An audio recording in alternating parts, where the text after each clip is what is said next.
understand the following several things. I think chapter 1 covers, number one, chapter 1 is asking some of the core principles or problems and models of international relations. That's number one task today. And second kind of task today is to, after this class, I think you may be able to distinguish between some types of actors. There are different actors in international relations, right? You need to be able to various types of actors and their influence in international relations. And thirdly, it's all in the textbook. It's all in chapter 1. I'm just summarizing. Thirdly, chapter 1 describes some of the global geography and its impact on international relations. And at the end, I think chapter 1 ends with some of the explanations for patterns, some of the patterns in the international, historical international system. Here, this is important, the international system. The international system comes in various forms in history, from 1900 until now, right? So we are going to study the patterns of different international systems. Now, number one, first, let me quickly turn the slide. This doesn't work. Right. First, we need to think about what is it like to study international relations. What is international relations as a subject matter? As a subfield in political science. As a subfield in political science, what should be studied in international relations? Let me ask you. This textbook states that international relations concern, the typo here, concern peoples and cultures throughout the world. In other words, international relations is designed to study peoples and cultures throughout the world. This is one of the definitions of international relations. Do you agree with it? I'd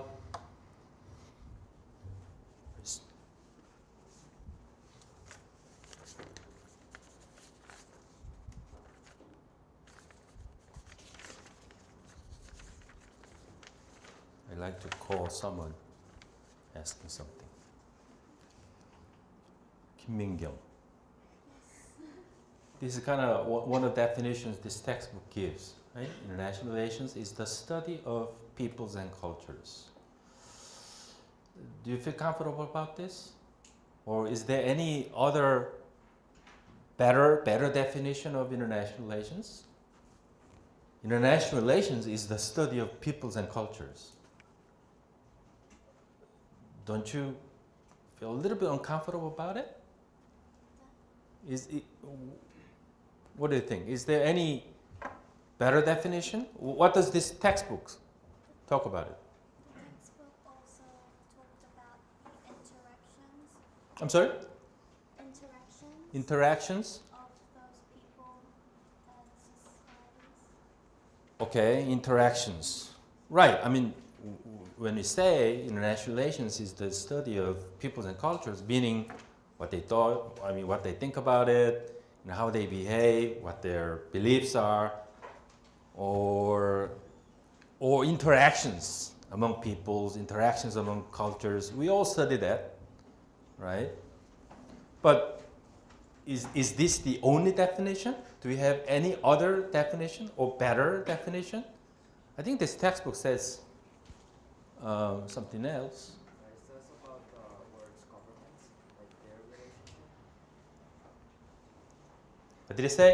Government. Government. International relations is the study of world governments.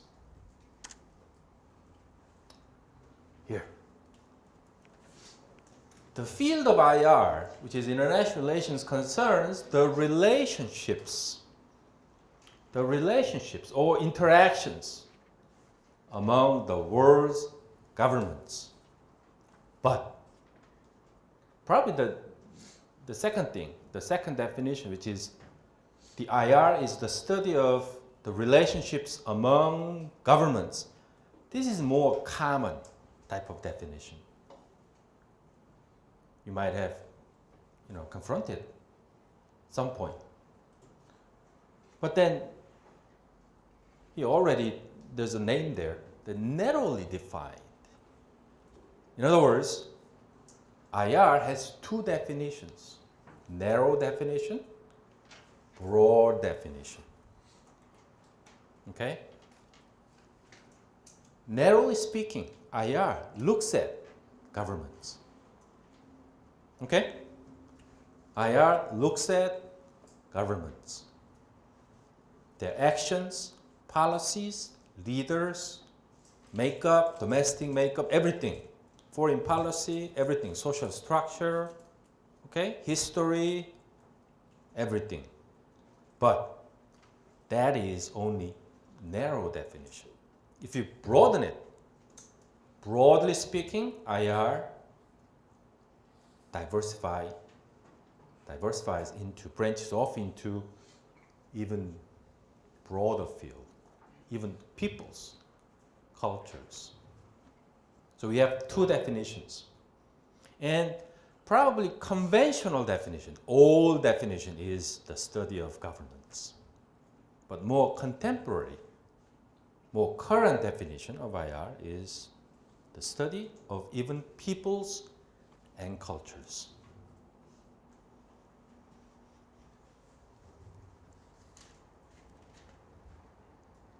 And the central trend of IR today,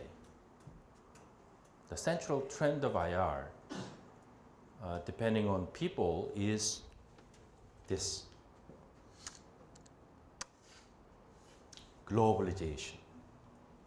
Okay, this is the most current phase of IR, globalization.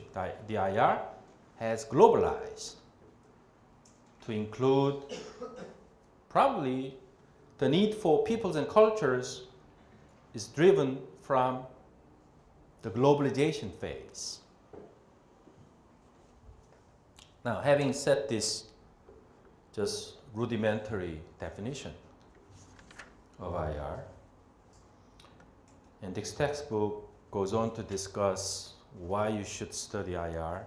You should study IR because IR today has become globalized, and peoples are involved, not only governments, peoples are involved, cultures are involved, social structures are involved, everything is involved, okay?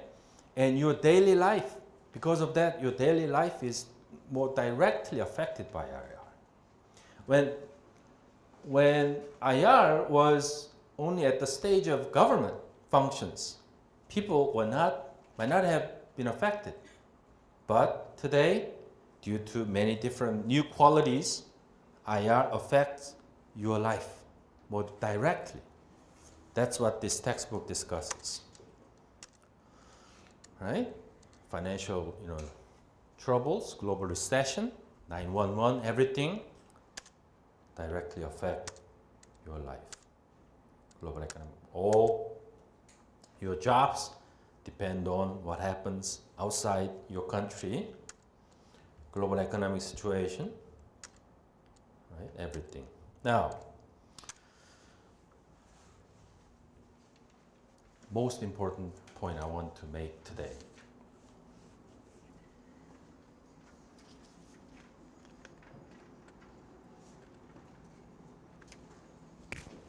박민정? According to the textbook, having set this definition, IR handles the key problem. IR addresses international relations.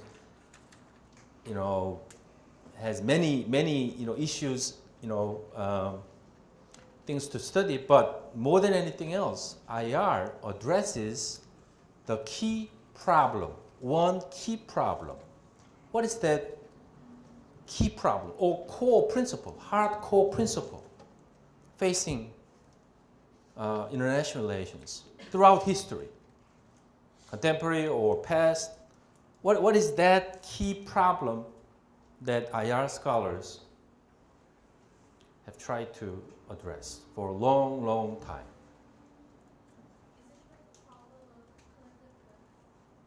Collective goods. Okay, IR addresses the collective goods problem. Okay, that's what the textbook says, the collective goods problem. In other words, relationships among the governments, among the people, among the cultures, boil down to this problem, right? Boil down to the collective goods problem. Governments, people, international, they all have this collective goods problem. What is collective goods problem? Okay, you're right, your point is right. 성현일. Can you state it in a more ordinary, everyday life terms? What is the collective goods problem facing peoples, governments, cultures? What is the collective goods problem? There is some different view on what is good. Different people have different views on what constitutes the good. And they have different self-interest. Okay, different self-interest. Self-interest, that's a good starting point. Different peoples, different governments, different cultures, they all have self-interest. That's good. International relations at all times begin with this self-interest. At the most rudimentary level, self-interest there. All right. Then why is there a problem? When governments have self-interest, or peoples have self-interest, naturally, right? Everyone has his or her own self-interest. Why is there a problem? Okay. Why is there a problem? Why is a problem when people have self-interest? There are collisions between the conflicting interests, and so the governments have a hard time distributing the benefits to each of the countries. Okay. When people are left alone, right, just pursuing their own self-interest, it lead to like a bad outcome, socially or collectively, right? So what you mean is maybe some outside actor, some neutral actor should intervene and distribute the benefits, right? Okay. Does it happen only at the international level? Or that happens also at sub-international level? In other words, at national level, right? It happens in domestic societies, right? But the textbook says, yes, you're right. Let me state it more clearly. International relations addresses the key problem, which is the collective goods problem. Collective goods problem is coordination of self-interest with collective interest, public interest, which is difficult, which is always difficult. And the irony here is probably, I don't know, the economic principle, free market, their philosophy is let them pursue their own interests, then collective outcome will always be optimal, right? But here, in the public international relations domain, a little bit different, right? How do we, before that, let me ask you before that. This collective goods problem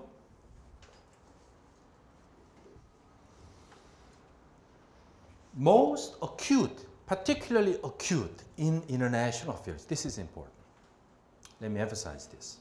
This collective goods problem, in other words, miscoordination between self-interest and collective interest or public interest, particularly acute in international affairs, meaning than in domestic societies.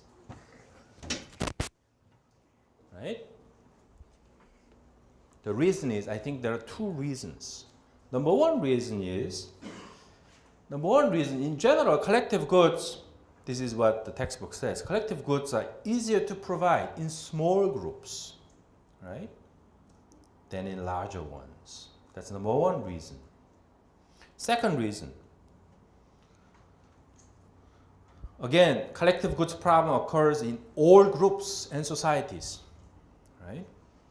Assuming that was number one reason. The second reason why collective goods problems, particularly acute in international affairs, is different from domestic affairs. What distinguishes international affairs from domestic affairs? What is the key characteristic of international relations that is distinguished from national politics, domestic politics? The key characteristic. Domestic, there is a central government that tries to equalize everything. Then in the international affairs, there isn't a strong government that controls problems. Right. The reason why collective goods problem is most acute in international affairs is there is no central authority in international affairs. There is no central authority above the government. No central authority in international affairs. This will come up again next week, but this characteristic is called anarchy. Anarchy.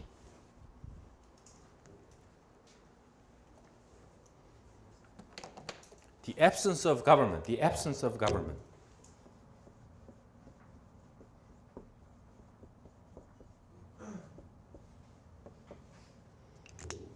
The absence of government. This is what comprises international relations, international affairs. Because of this, collective goods problem manifests itself most acutely in international affairs.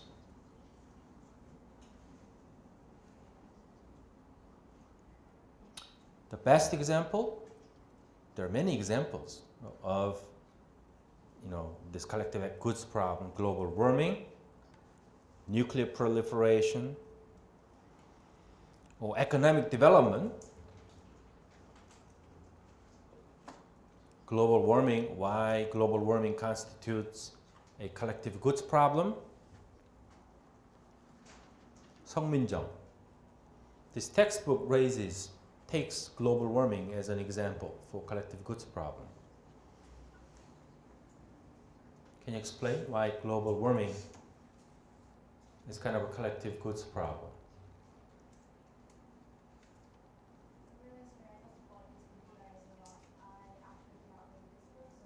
Okay, that's fine.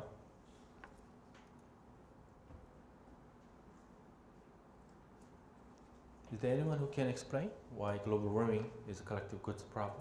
I think that. Wonchang? Wonchang? Yeah. You have a Korean name? Yeah, it's actually my name. Your Korean name, Yeah, right? Korean name. Good. But you're from Kazakhstan. Yeah. I think that global warming issue is like international, how to say,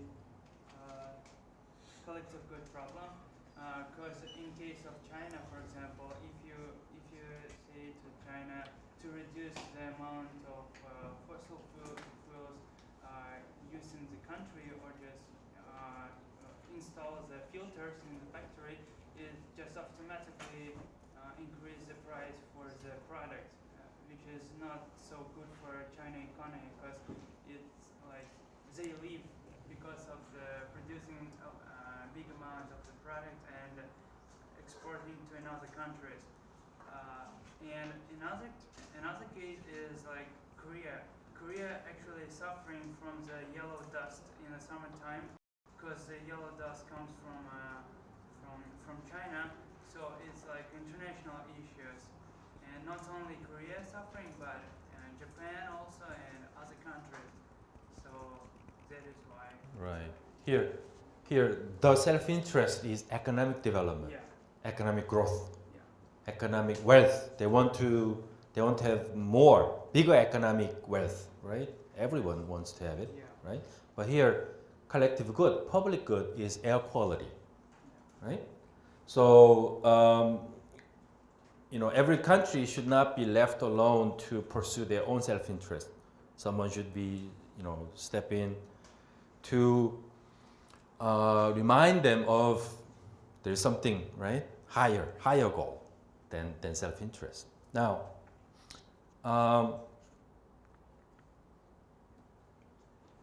next, since we're running out of time, we need to go a little bit quickly.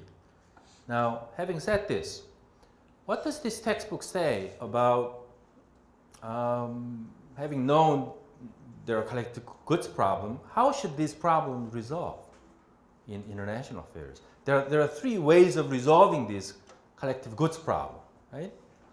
There are three ways of resolving this collective goods problem. Quite interesting. One is dominance. Let me show you. We all cover this.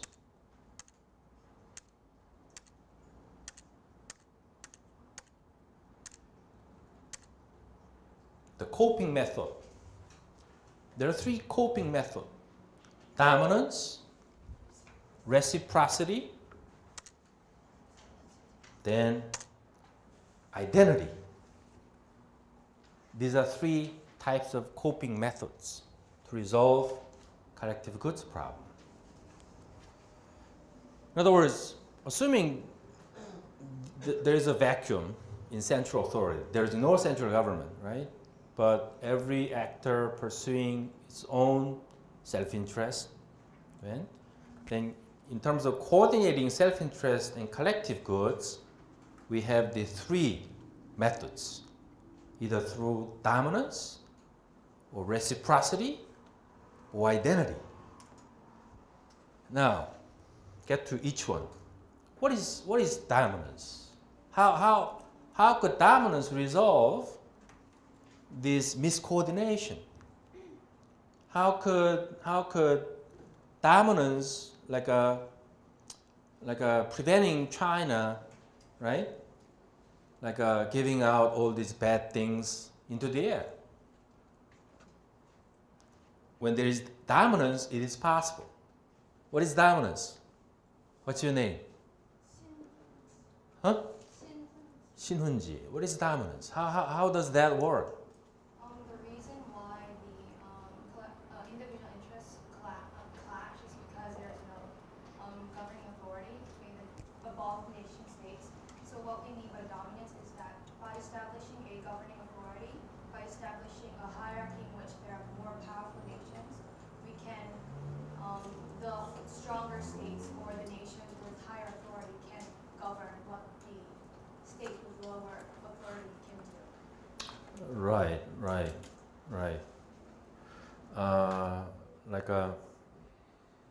not sure whether it be like a world government. I can What's your point? I just disagree with Steven, because I think that we cannot, even the international organization cannot govern the one country because they are sovereign. Mm. So in this case, we can only like have a conversation and after that sign a treatment Mm-hmm. and just to make a conclusion. And that is why it's pretty easy to monitor the collective gut problem in a small groups, because you can definitely see what the group doing, but in a big scale it's kind of difficult to check it. Mm-hmm. Yeah. Mm-hmm. Okay. Either way, I mean, either through global organization, international organization, or how about very powerful one or two states that are policing the world, like in the United States several years ago, some time ago, like in the United States or the Soviet Union, long time ago, decades ago. Yes. In case of the security, the permanent members of the Security Council is like Russia, America, Britain, I think, France, and one country I just forgot. So it's not just a brutal force that they can just say, okay, you have to do this, otherwise we will attack you. It's not like this. So actually, if the one country and just doing some mistakes, I mean, Mhm. if they're using some chemical weapons, for example, they can like use this brutal force. And I mean, if you will continue to do this, we Right. will, just penetrate in your country. Okay, dominance. Here's the definition. Dominance resolves the collective goods problem by establishing a power hierarchy. Power hierarchy, where those at the top control those below. Impose, right? Impose powerful countries' will, okay? Decisions, actions on those weak states. Do you like it? Of course. There are good sides and bad sides, but probably easier. And the world has been that way for some time. This is dominance. The advantage, this is the advantage. Sometimes it's called hegemonic powers or superpowers, right? The advantage of the dominant solution is this. Can force members of a group to contribute to the common good. That's the goal, right? So that China can give up, okay, US forces China, then China gives up on, right, giving out these bad things, right? That's what it is. But there's disadvantages, thereby minimizing conflict within the group. There's disadvantage. Disadvantage to the dominant solution is there is cost. There is cost because basically it's oppression, right? Oppression always, right, brings resentment, right, by the low-ranking members of the status hierarchy. Thereby, the possibility of instability, right, in the system. So the advantage of dominance is order, stability, right? But the disadvantage is oppression and resentment. Now, identity. Let me get to identity first, okay? Before reciprocity. Identity. Let's skip reciprocity, get to identity. Can anyone how identity might work? What is identity? How could identity work in international relations? This is a very difficult question. Very difficult question and kind of an emerging issue. How could we use identity as a coping method to resolve collective goods problem? Yes? We need some good examples of how identity might resolve collective goods problem. Yes? What's your name? Yunsul Chan. I think identity in international relations can be social ideas or social methods of that country, maybe democracy or socialism or whatsoever. I think that can be identity of that country. Social. As opposed to what? So maybe identity for U.S. can be absolute capitalism and democracy. Maybe identity for North Korea can be absolute communism and Right. I see where you're going. Right. You are right. So U.S. identity is democracy, market, capitalism. North Korean identity is communism and stupidity and everything. Right? That's identity. But my question: how could identity resolve collective goods problem? How identity, which is very difficult concept, right? Very slippery concept. But identity, as opposed to identity, I think the role of identity in international relations is newly discovered. We didn't realize it some time ago. It's a new thing. Because under our conventional wisdom, we thought international relations rely mostly on self-interest. Self-interest. But we discovered governments, peoples, they don't operate only by interest, material interest, economic or military, material. They don't purely work under these interests. That's the new discovery.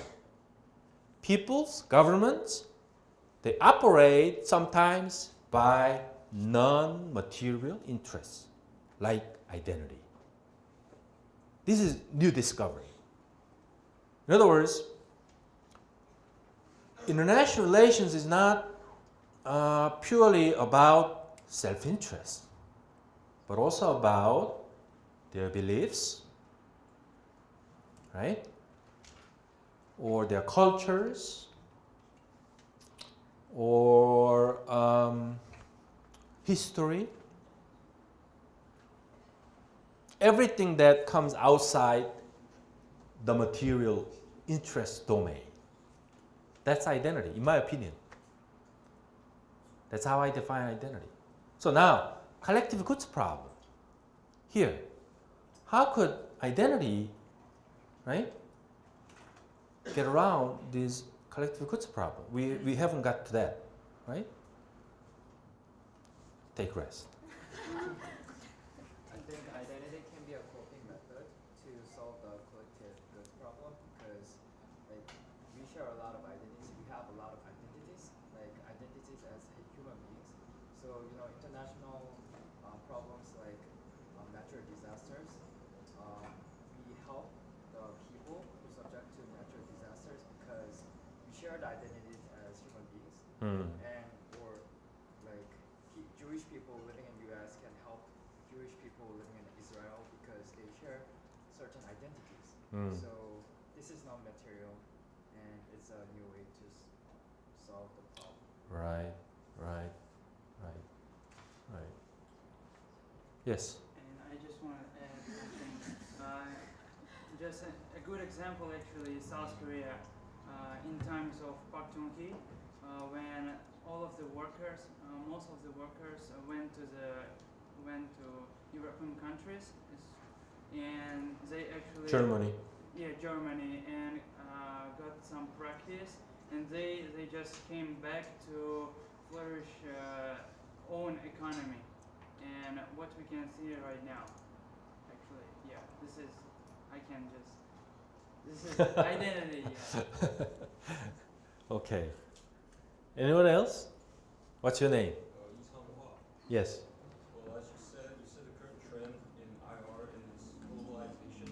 Yes. So as identity, we're all like global citizens, and if we use that, I think it could be used for collective good. And the fact that we're all living in this one world. Ah, right. Because of globalization, nations, peoples are becoming more sensitive to non-material issues like identity. Right. Because globalization opened the Pandora's box of not simply, interest, but all kinds of other non-material items, okay, put on the table, right? So my answer to that question is that when you use identity method, this is what identity method is like. Asking China to give up on giving out, bad things.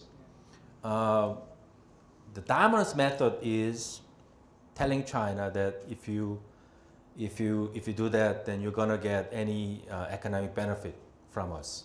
We're not gonna give you any economic assistance, things like that. That's dominant method. Okay. The message is you're gonna get lower economic benefit, or you're gonna get military attack if you do that. Okay, because two central concerns of any government is either economic wealth or military security.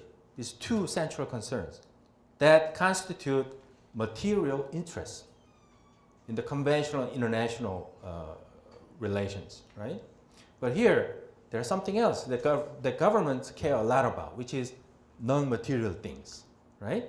So here, knowing that, persuading China, okay, from giving out bad things or excessive production, telling China that, well, why don't you become a friend? Okay, we have a good future. Okay, we have a very like a noble future where we need to work together. So first we need to share some common beliefs and visions. Okay?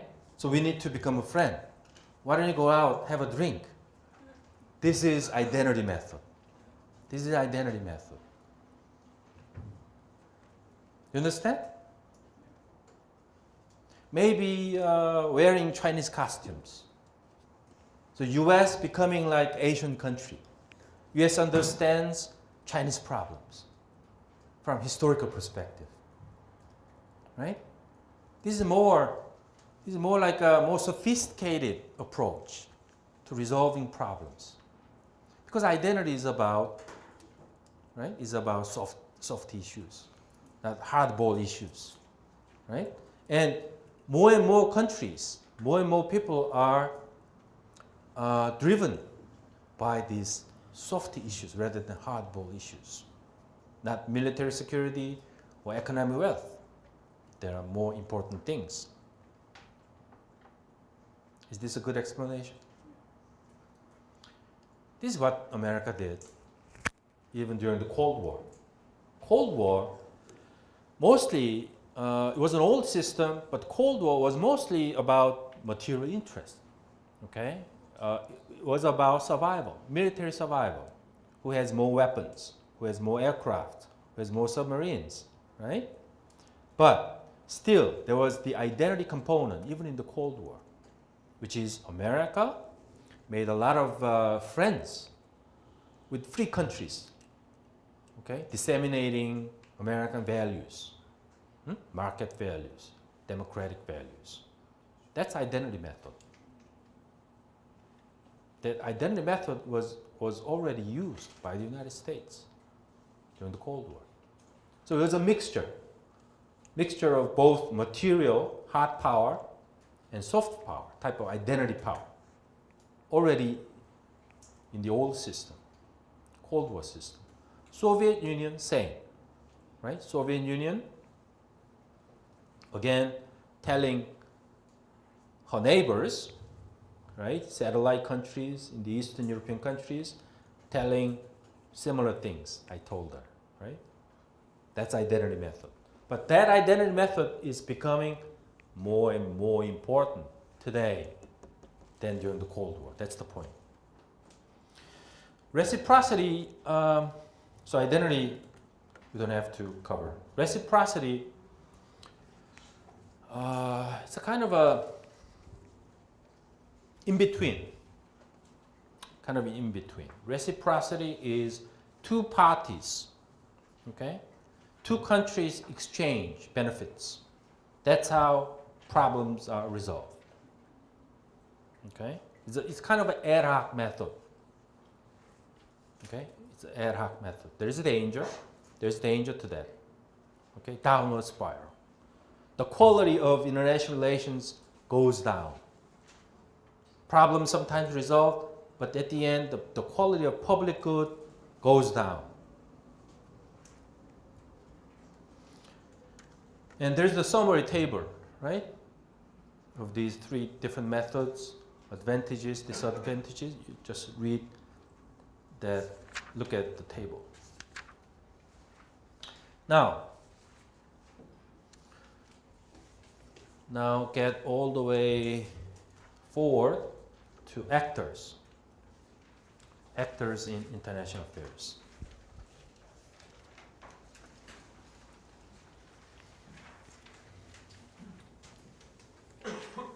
About actors, a little bit overlap with the definition of IR. Let me ask you, who is the principal actor in international affairs? Individuals? The state? Yes, government. Okay? This is important. The principal actor in IR is government, the state. Okay.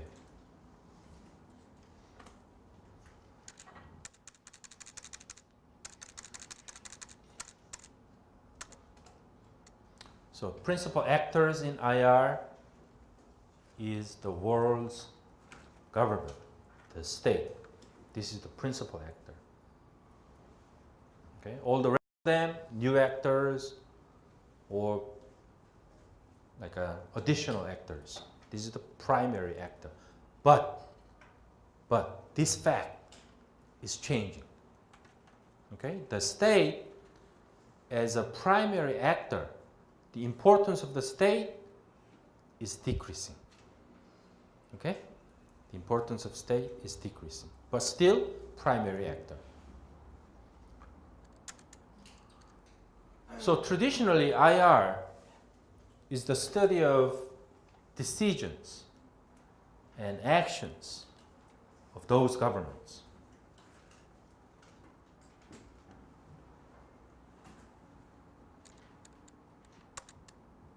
But like I said, other actors also the subjects of IR.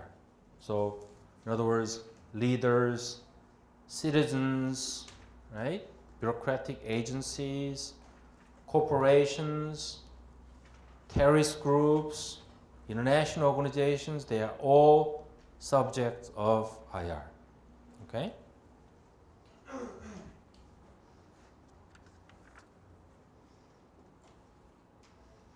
Now, the state, which is the primary actor, what constitutes the state? That's the next question. Talk about the state actor. As a primary actor, the state has essential components. Right? There are several things. Okay? What constitutes the state? The essential characteristics of the state. Am I a state? No. Why?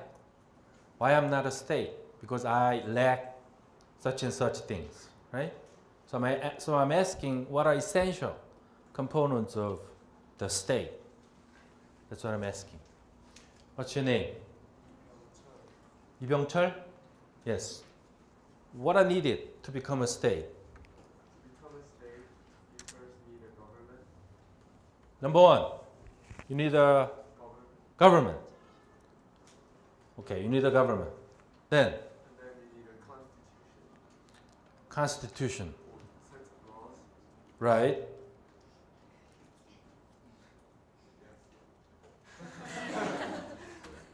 Is that it? And you need people like of authority. People, you need people. Represent people. You need people. Right. So you need government along with institutions, systems. Then you need peoples. Then what?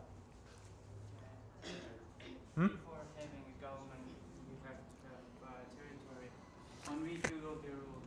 Oh yeah, territory. Territory. That comes as third, right?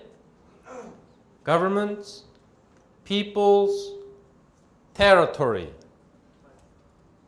What is the last thing? Government, people, territory, the last one. Sharing of identity. Okay. And language. Okay. Now here, a territorial entity controlled by a government. Okay, everything there, and inhabited by a population. Okay, there's a government, territory, population, but this is not all. One last thing, the government should enjoy, like he said, sovereignty. Okay, sovereignty over the territory. And this should be recognized by other states, outsiders. Then it becomes a state. Then it becomes a state. Okay? Then, based on this, you go ahead and decide whether state A, country A is a state or not. Okay? Sometimes there are quasi-state.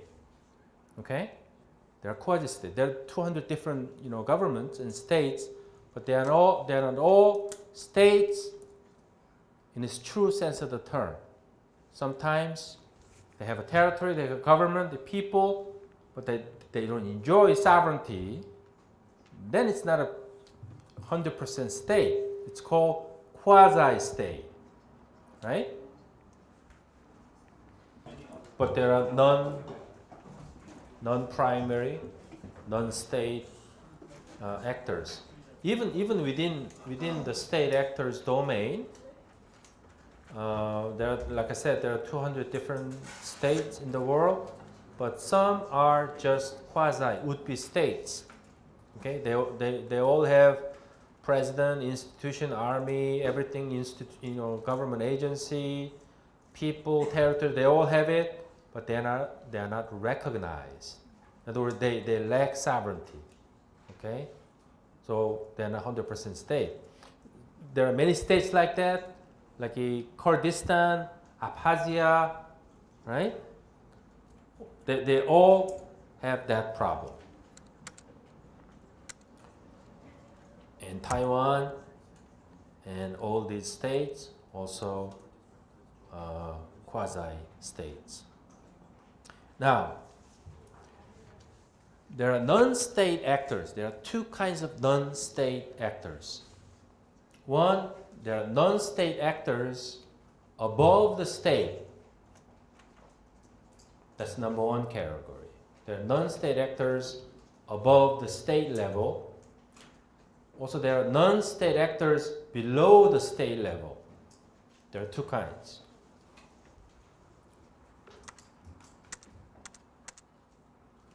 I'm talking about non-state actors. There are two kinds. Non-state actors above the state level, which is like this. transnational actors. They're called transnational actors. They all operate across borders. IGOs, they're above the state level, international government organizations.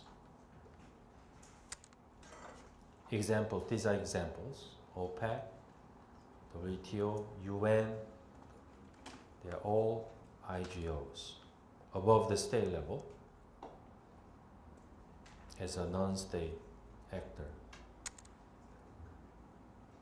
Size vary from country to country. And non-governmental organizations. There are non-governmental organizations, transnational non-governmental organizations. They're also non-state actor.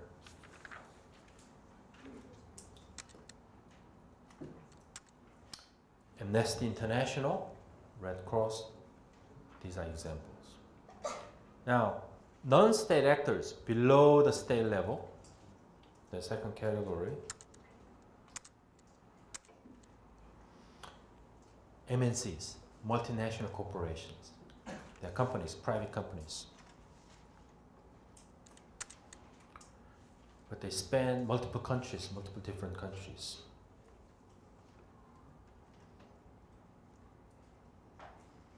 Then there's actors that exist within one country.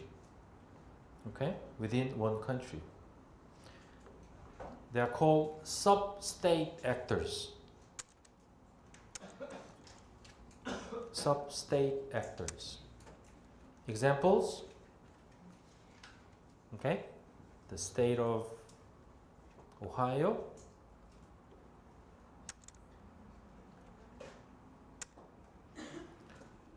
This is table, summary table. IGOs, NGOs, MNCs, and other sub-state actors.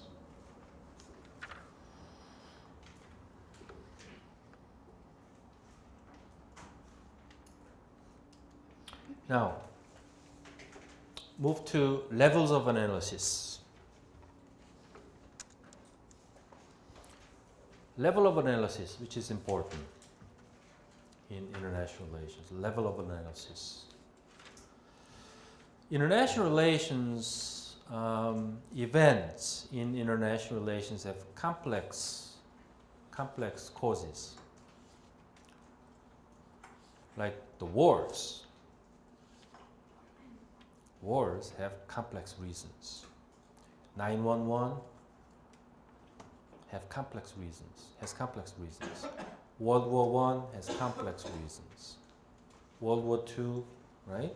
Everything has complex reasons. And the goal of the study of IR is to explain these different events, including wars, right? Why countries cooperate. Conflict and cooperation. We want to explain that. And to explain it, we need to get to the bottom of these complex reasons that are found at different levels of analysis. Different levels of analysis. Broadly speaking, there are 3 different levels of analysis in international relations. This is the summary table. Broadly speaking, there are 3 different levels of analysis.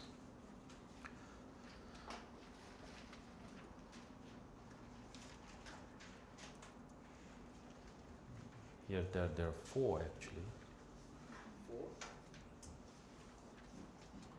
4? Okay.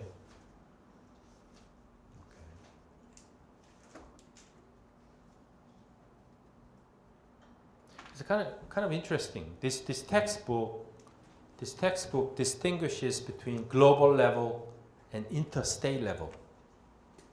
You might think in global level, interstate level, same, but this textbook distinguishes between these 2.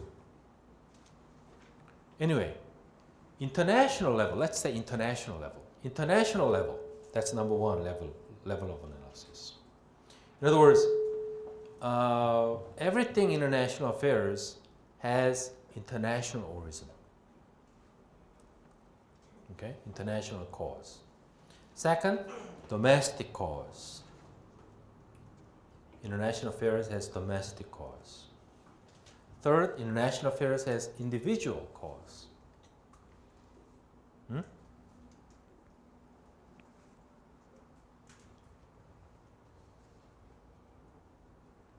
me ask you this question. So international level of analysis, domestic level of analysis, okay? Individual level of analysis. Then international level, maybe you can branch off into global level, interstate level, okay? Although the difference between global, interstate, we need to discuss. What's the difference between global, interstate? But anyway, let's take one event of significance and take a look at it from different levels of analysis. Okay? 911. What do you want to look at? 911, or sometimes wars, big wars like World War I, World War II, or Vietnam War, Korean War, you name it. But which do you prefer? No, I mean first, the event first. Let's take 911. 911, okay. 911. To explain 911, first, international level. Why 911 happened? The causes of 911 could be found at 3 different levels. International causes of 911. What are international causes? 신윤경? Yes, 신윤경. International level means here, the left column, north-south gap, or world regions, or power. Look at the interstate level. Here. Look at the interstate level. Power, balance of power, alliance formation and dissolution.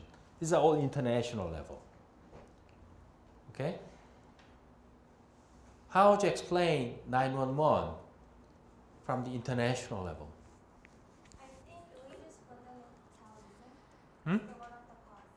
What? Religious fundamentalism. Religious fundamentalism. Okay. These are more of a phenomenon, right? More of a phenomenon. These are more like a category, deeper, more fundamental category, right? So 911, from an international perspective, yes, it was a manifestation of religious fundamentalism.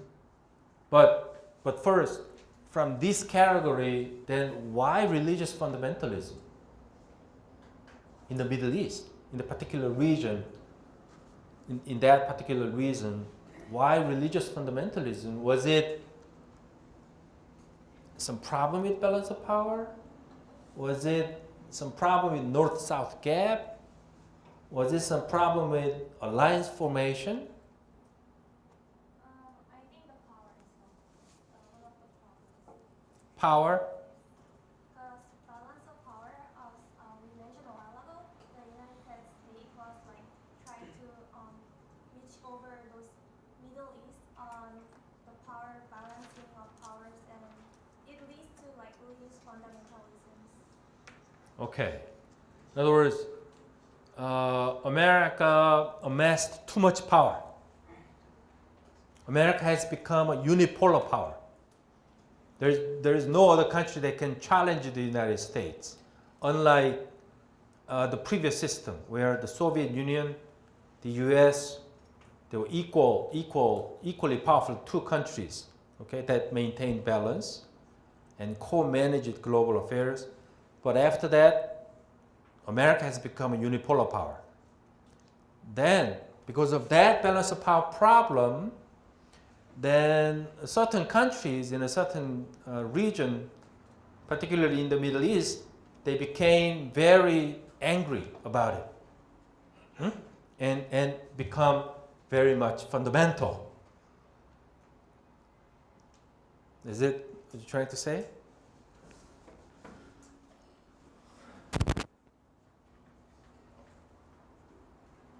All right. Any other explanation? Yes. I think it's more of a line information because before 9/11, U.S. been suppressing Taliban in favor of Israel, I think. So there was this sort of alliance between Israel and U.S. So I think that's the fundamental reason behind Taliban. Okay, whatever that is, the point is that religious fundamentalism that manifested itself in the form of 9/11 is looked at from the international level or interstate level. That was the main reason, which is to say that at the domestic level, there was no problem. The main reason is found at the international level rather than at domestic level or at individual level. Like there was a guy called Bin Laden as an individual. The role of Bin Laden, in 9/11, I don't know. I mean, which is bigger, individual factor, domestic factor? Domestic factor, well, countries like Saudi, Afghanistan, they all have very complex domestic, politics problems, right? And which is the bigger reason for 9/11 we need to study, right? Was it U.S. caused tragedy, or was it Bin Laden caused tragedy, or was it, domestic problem caused, tragedy? We need to study more. But this is how we analyze international affairs. Okay, 3 different levels of analysis. World War I, same. Okay, World War I, same. World War II, global financial crisis, same. This is standard manual. Now,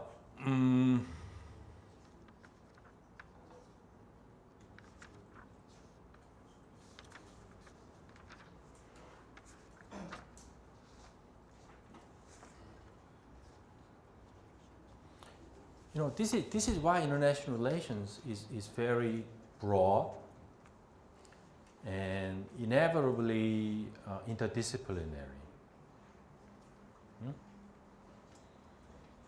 Global, domestic level. If you engage domestic analysis, you need to look at everything. You need to look at everything. Social structure, the level of democracy, the level of economic development, or religious formations, social conflicts, ethnic conflicts, everything. For instance, about Afghanistan or about Iraq. And in political science, this overlaps with the subdiscipline called comparative politics. Comparative politics looks at particularly this domestic formation of different countries. That's what comparative politics is all about.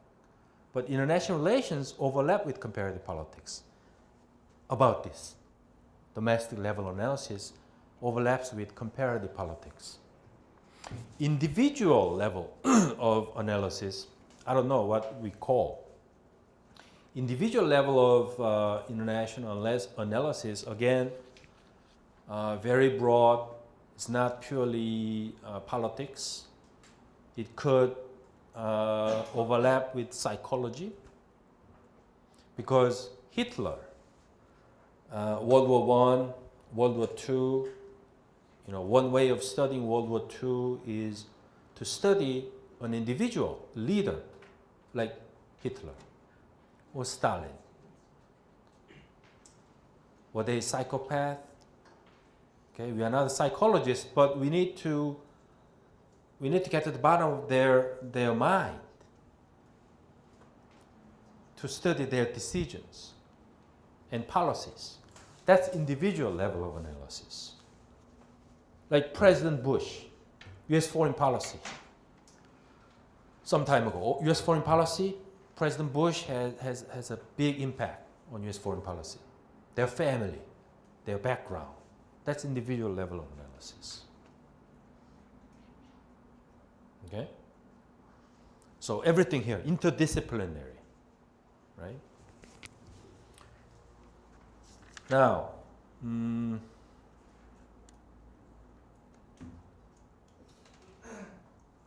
we'll flesh out this with some more details as we go. Okay?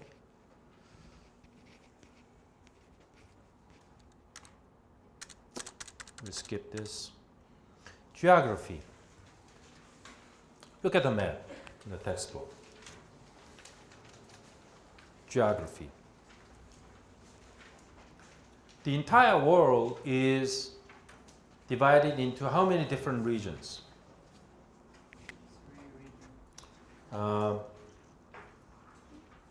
신정아. According to this map, right? According to this map, the entire region, the entire world is divided into how many different regions?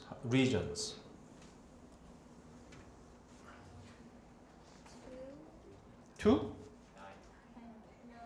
Yeah, at least. Can you pinpoint what are these different regions from? Maybe from left to right. North America, Number one, North America, Latin America, Latin America, Europe, Europe, Middle East, Middle East, Africa, Africa, Russia, Russia, China, China, South Asia, South Asia, Japan or Pacific. maybe China, Japan, Korea, Pacific, they comprise same sub-region. Maybe East Asia, things like that. East Asia or Northeast Asia, right? Then it becomes 8, right? 8 different regions. 8 different regions. We need to study 8 different regions. My question, another question. In looking at these 8 different regions, do you have any standard, like a categorization? How are they classified? They're all different. I mean, they all stand alone, but some regions have some similar qualities, right? So that they may be grouped into 2 or 3, right? Then what are criteria? How could we categorize them? Reduce them, the number of regions. Take rest. Go ahead. Economy, population, maybe power. Power. These 8 different regions all have different qualities, right? Different level of development, different political system, different history, different size. You're right, different size, and different climate. Different climate. I think this is important. Different climate. Some are living under very hot weather. Does it have an impact? I think so. Climate is important. Climate is important. And I think broadly speaking, this map, more than anything else, shows the entire world is divided into rich countries, poor countries. This is how we categorize them, which is north-south. North, rich. South, poor. So the one thing that comes to your mind quickly is, well, some are rich, some are poor. This is how you categorize them, right? And by accident, rich countries, many rich countries happen to locate in good weather regions, right? Just by accident. Maybe weather has a very decisive impact on the path, economic path, or political development path. So there are rich countries, poor countries. But there are some qualifications. There are in between, right? There are in between countries. No doubt, rich countries, America, North America, Europe, they're rich countries, right? Poor countries, Latin America, Africa, Middle East, Southeast Asia, right? Non-North America, non-European countries, they're all poor countries, right? But the exception is Northeast Asia. The exception was Northeast Asia, like Korea, more recently China, and some parts of Southeast Asia. They're exceptions. Taiwan, Korea, right? These exceptions, right? That were lifted out of poverty some decades ago. They're in between. They're neither north nor south. They're in between because they are what? They are newly developed economies. We might see more of them between north and south, right?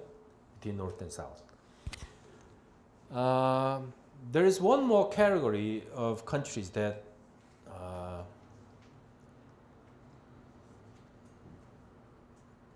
how about Russia? Is it also Russia and former Eastern European countries. Russia and former Eastern European countries, they're also in between. They're neither north nor south. Okay? So Russia, Eastern European countries, and Korea and newly developed economies. They are neither north nor south, right? I think the countries that need a lot of study are these countries. Emerging or hybrid countries. These are the countries that we look at closely. Hybrid countries. Neither north nor south. Just rich countries are settled, established as rich countries, they get less attention because we know about them. We know how they become a rich country. We know how they become like a stable democracy. We know that. Poor countries, just the opposite example. The extreme opposite example. Okay? We roughly know why they fail. Okay? Extreme two examples. But difficult groups are hybrid countries. Hybrid countries. Okay? Hybrid, many. There are many hybrid countries nowadays. Right? Russia, former Eastern European countries, and many newly emerging countries.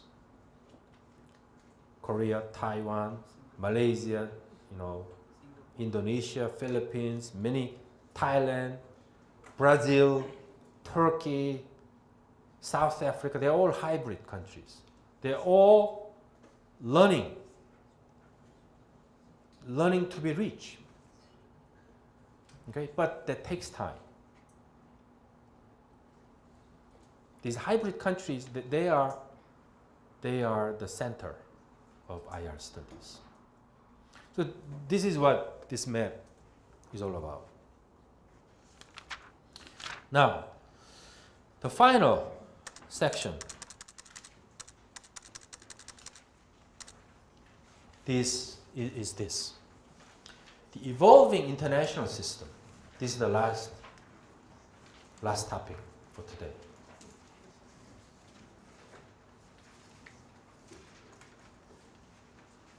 the evolving international system.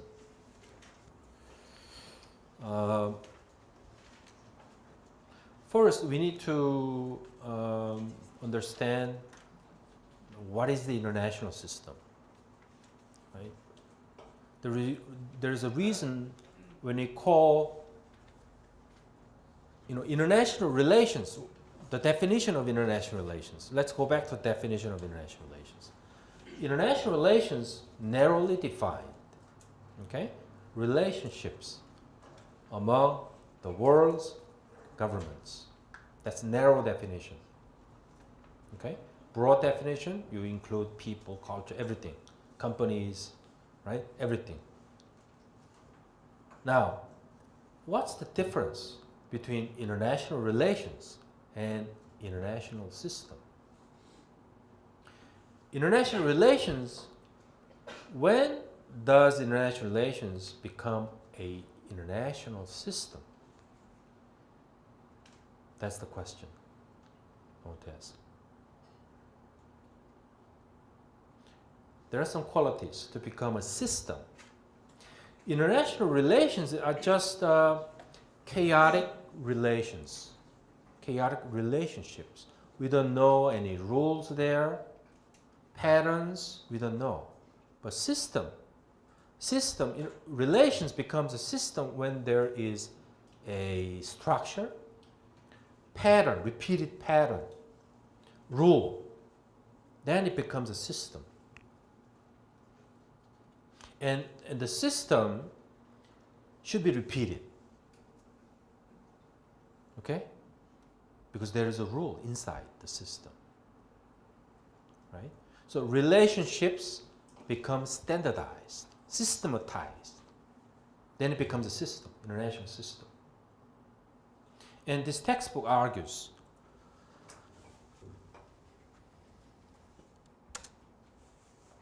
there are basic structures. Right? There are basic structures and principles. Because this is what we like as a scholar. We need to discover some principles, patterns, more systematic patterns. We need to discover it. Relationships among the world governments should be chaotic, very chaotic, right? Arrows go all different directions, right? But we look at it carefully, then we come up with some repeated patterns, systematic patterns, right? So there are principles of international relations. And sometimes these principles are deeply rooted in historical development. So,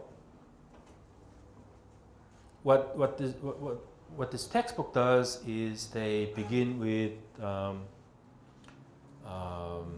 system 1, right? Then goes on to system 2, system 3. System 1 here is a period between 1900 1950. That's system 1, period 1. System 2, 1950 up to 1945, 1990. That's system 2. 1945, 1990, system 2. Then 1991, the present, system 3. Now the question, what are different patterns in different systems? That's the question, right? System 1, 2, 3 have different patterns. Different patterns of relationships among the world governments. Right? Now,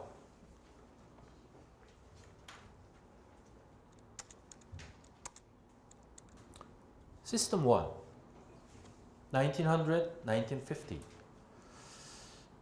Most outstanding events, 2 wars, 2 world wars. That's the most outstanding events, 1900, 1950.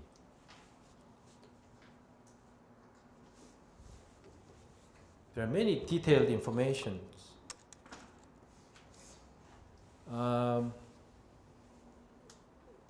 This author says that this period, System 1, 1900, 1950,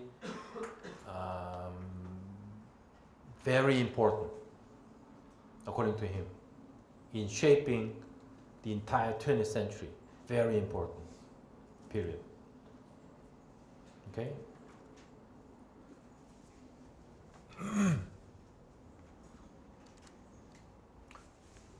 Let me tell you, the 2 world wars, right? The 2 world wars. The 1910s, the first one, 1940s, second one. What you need to remember is the most important period, sub-period, 1919, 1939. 1919, 1939. Just in between years, right? After World War I, before World War II, 1919, 1939. Very important years. Very important years.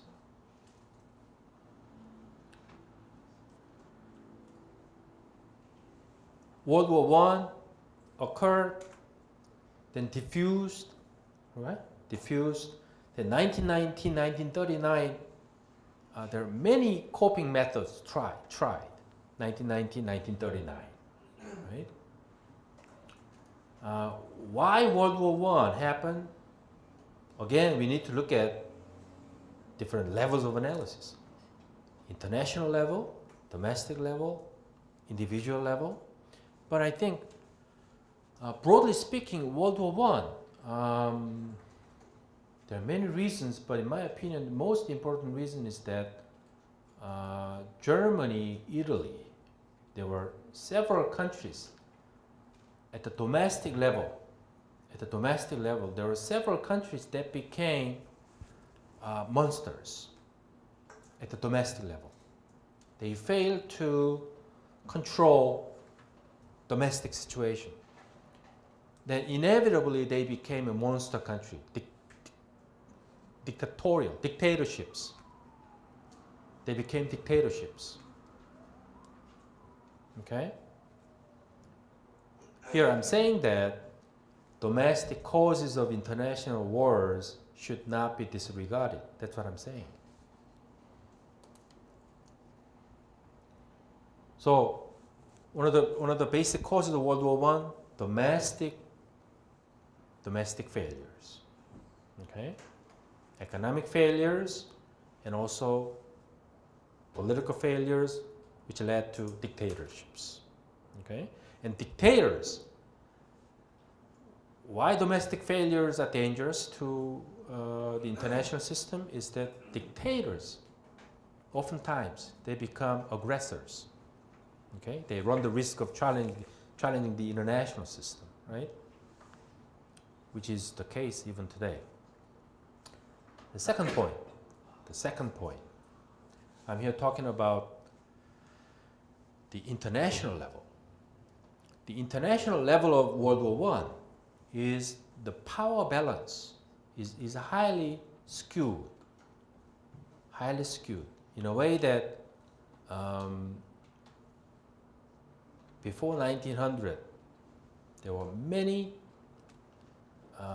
similarly powerful European countries that jockeying for power position in the European continent. Okay? There was no country that operate as today's United States or the Soviet Union. Okay? In other words, dominance method didn't work.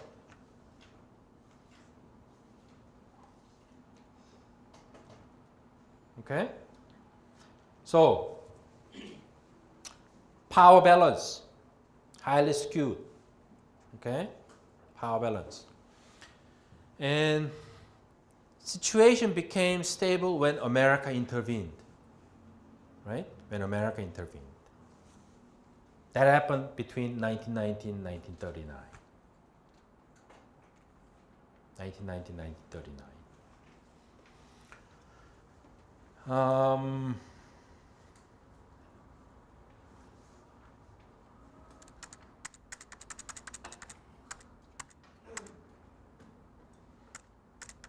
There are many things, but I want to tell you this.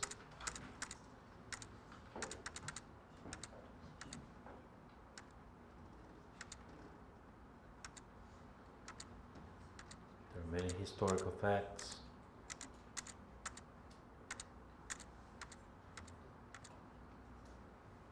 Right. IR scholars have not discovered a simple formula for choosing the best policy to avoid war.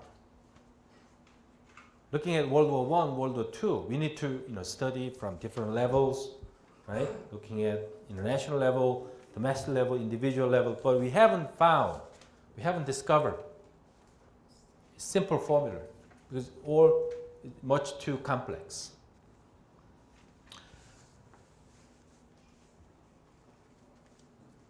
'45, System 2.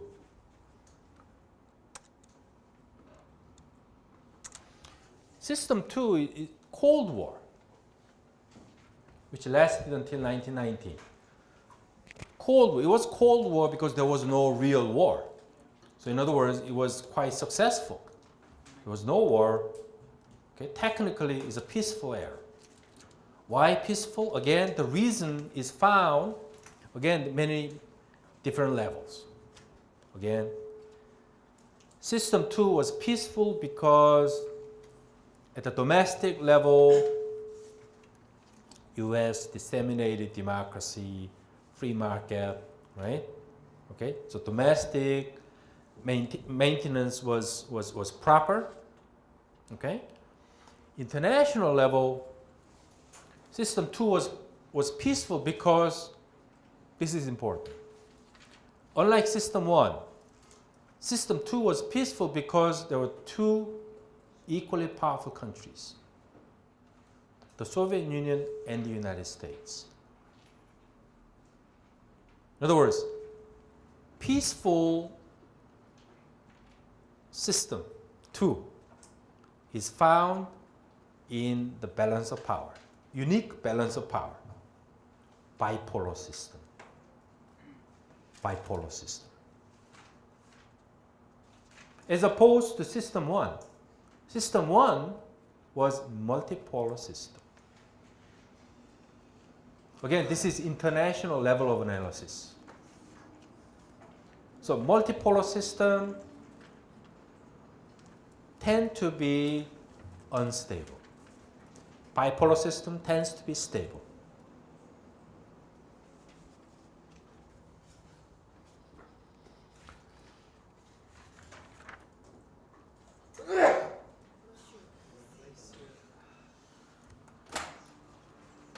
And democracy and market economies began to emerge. Okay? Global trade began to expand. Global trade began to expand.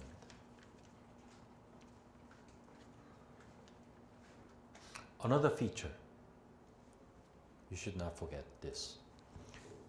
System 2 was about bipolar system, the Soviet Union and the United States. But the role of China is important. The role of China is important. Let me ask you, was China and Russia friends or enemies in System 2? The Soviet Union and the United States, they were enemies, two arch rivals. But how about Russia, China? Was China enemy, friends? Friends? Are you sure? No. Friend, Read it. Okay, in the textbook, read it. In my opinion, I think China, Russia, they are enemies. Oh, sorry, just a second. Oh, yeah. China, Russia, they were enemies. Right. Disagreement in vision. Right. The point, my point, the reason why I'm raising this question is that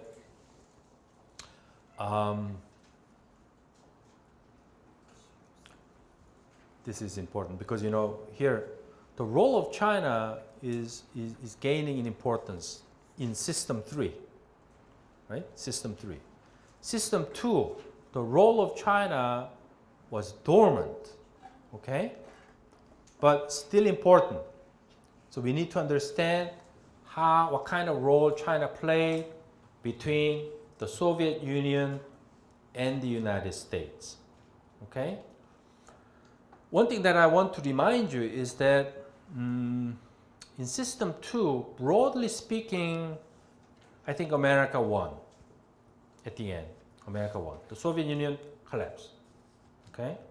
A huge failure, historic failure, okay? Their experimentation with communists, this system was just sheer failure, okay?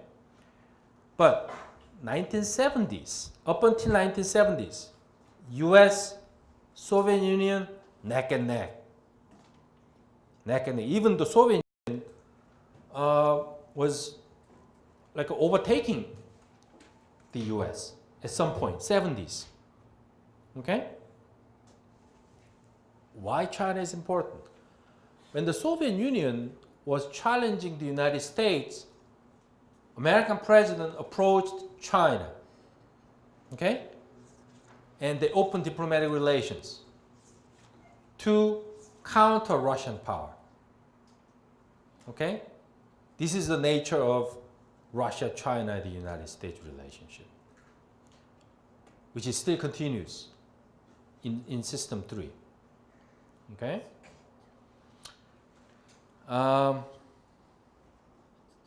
On the other hand, System 3, America has become a so powerful country. Okay? The Soviet Union is gone. Russia is weak. Then what happens? Russia, China, they become friends. They're getting closer. Russia and China. Okay? Now, System 2. How did the System 2 Cold War, how did the Cold War end? I think this textbook raises a lot of questions about how and why the Cold War ended. The reason. Think about that. How did the Cold War end? Why did the Cold War end? The outcome was the victory of the United States, but why? How? Okay? Go back a little bit and think about it. The causes of the end of the Cold War.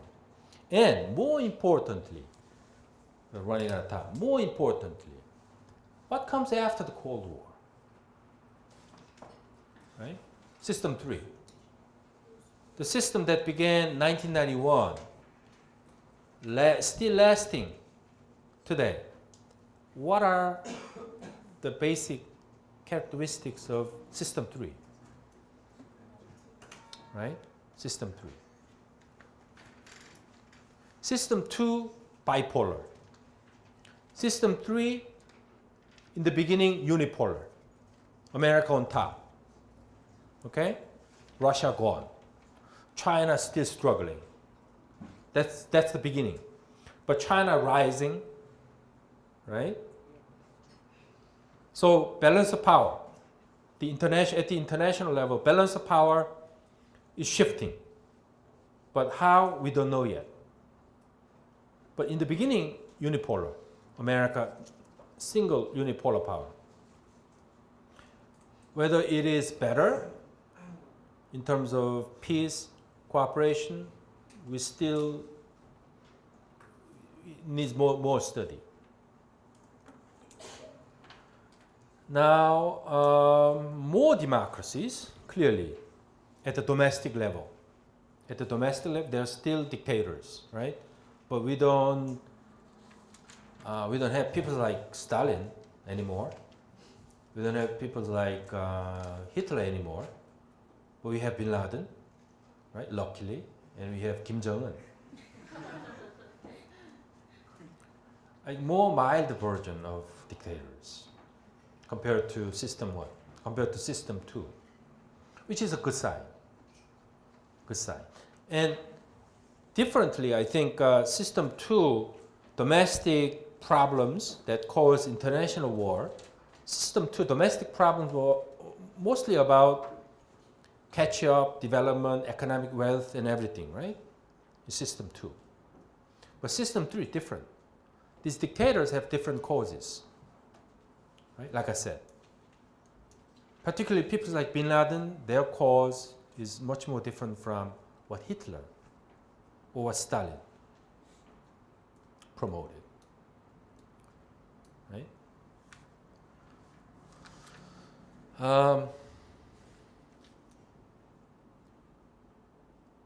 So evolving international system, how international relations evolve from stage to stage. Then by studying different systems, subsystems, could we extract any common patterns? Like for instance, multipolar, more wars. Bipolar, more peace. Unipolar, question. Things like that. Right? Tuesday, next Tuesday, chapter 2. Read chapter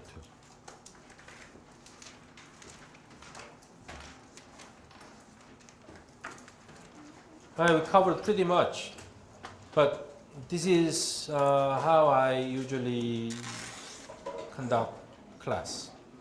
There's no other way. Maybe I can engage more discussion, but sometimes see you next Tuesday.